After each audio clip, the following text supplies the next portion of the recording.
प्यारे भैया बहनों, खिले अब खिले पुष्प हमारे सम्मानीय शिक्षक महोदय एवं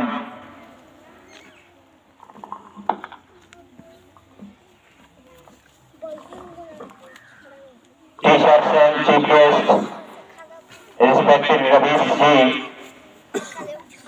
आज नो टॉक, आवाज नहीं, शांति रही, शांति बना के रखिए। आज का दिन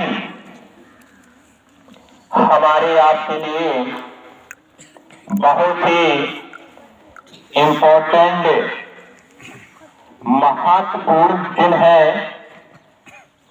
क्योंकि कभी भी साल में 365 दिन, एक वर्ष 66 दिन का हो जाता है एक साल। उसमें हमारे नेशनल फेस्टिवल जो आते हैं वो हमारे लिए एक अनंत खुशी की और विकास की किरण लेकर आते हैं। आज जैसा 26 जनवरी का दिन है और गणतंत्र दिवस मनाया जा रहा है, रिपब्लिक डे मनाया जा रहा है संपूर्ण भारत में। ये अभी हमारे सर ने बताया कि इनको लिखने वाले हमारे देश के ही महान तेजस्वी बुद्ध बल विद्या वाले व्यक्ति डॉक्टर भीमराव अंबेडकर जी के द्वारा लिखा गया है। लिखने में जो समय लगा 2 years 11 months 18 days completed to substitution of India। Bharat का संविधान लिख करके तैयार कर दिया 1947 में। इसके बाद इसको संपूर्ण रूप से ऑल इंडिया में, जैसे आपने देखा होगा किसी गाड़ी में लिखा रहता है AIP, उसका तात्पर्य होता है कि all India permit, full form हो जाता है all India permit. All India में हमारा संविधान गणतंत्र दिवस 1950 26 जनवरी को लागू किया गया।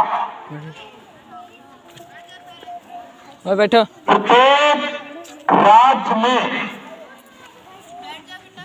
उसी संविधान के अनुसार रूल्स चलता है, उसी अनुच्छेद के अनुसार, उसी भाग के अनुसार दंडित किया जाता है और करीब ही किया जाता है। कानून उसी संविधान के अनुसार चलता है।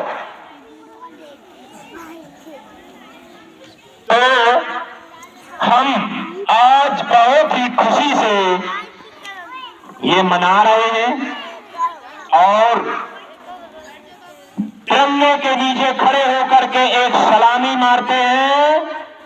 सलामी के साथ साथ ये एक दृढ़ संकल्प लेते हैं कि हिंदू मुस्लिम सिख ईसाई हैं आपस में भाई भाई, कोई भी देशद्रोही नहीं होना चाहिए, ना ही कोई फिरंगी इंडिया में राज कर पाए।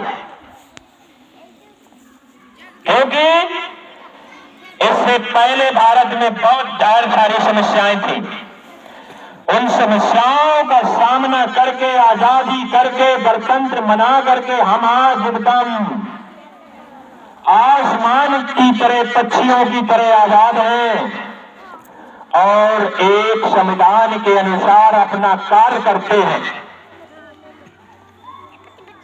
उस संविधान में यह भी लिखा है कि ये बच्चा जो बैठा है कितने वर्ष तक बालिग है और कितने वर्ष के बाद ये नाबालिग हो जाता है।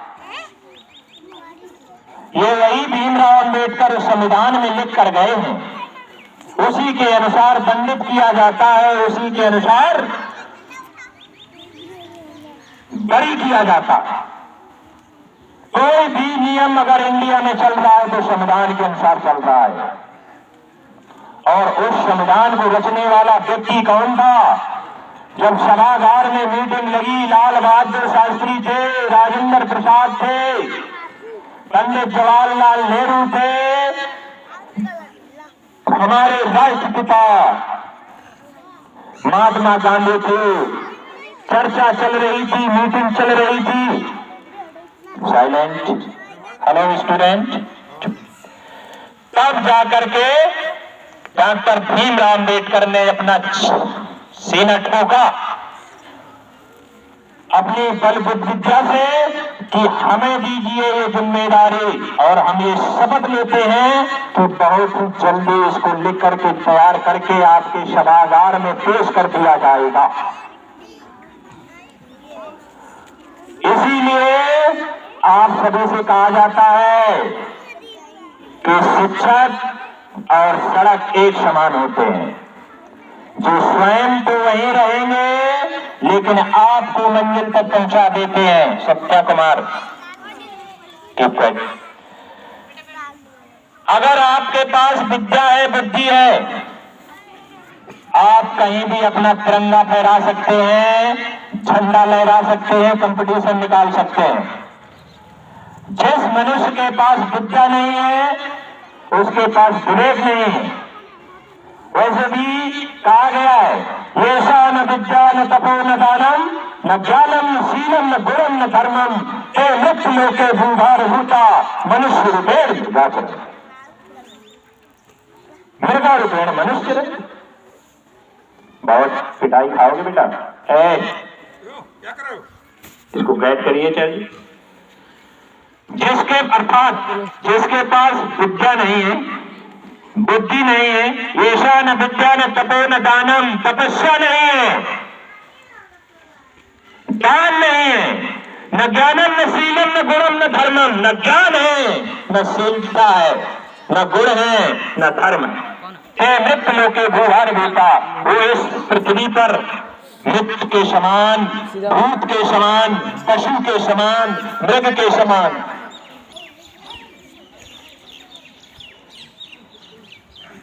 इसलिए प्रत्येक भैया बहन को, प्रत्येक भारतवासी को ये संकल्प लेना चाहिए, दृढ़ संकल्प लेना चाहिए कि हमें भारत के लिए कुछ करके दिखाना है। अगर आवश्यकता पड़ जाए कि जान देना पड़ जाए भारत माता के लिए, तो हमें हंसते हंसते फांसी पर चढ़ जाना है। लेकिन भारत की तरफ कोई उंगली दिखाए, भारत की तरफ कोई आंख दिखाए तो उसकी आंखें निकाल लेना है। इस तिरंगे के नीचे ऐसा संकल्प लेना है प्रत्येक बच्चे को, प्रत्येक शिक्षक को, प्रत्येक देशवासियों को, प्रत्येक ग्रामवासियों को।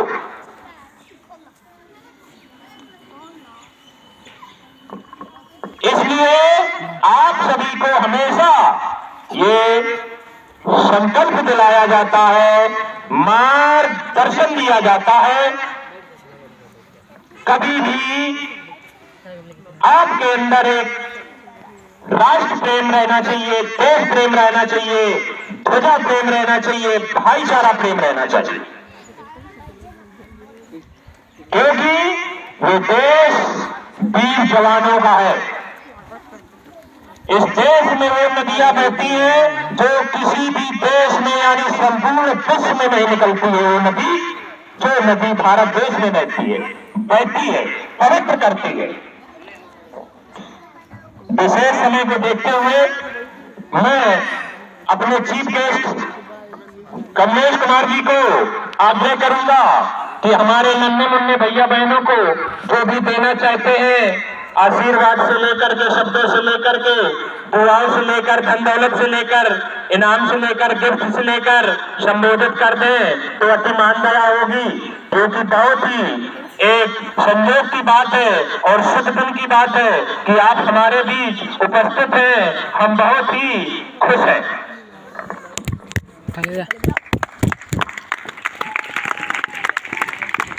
भाइयों और बहनों,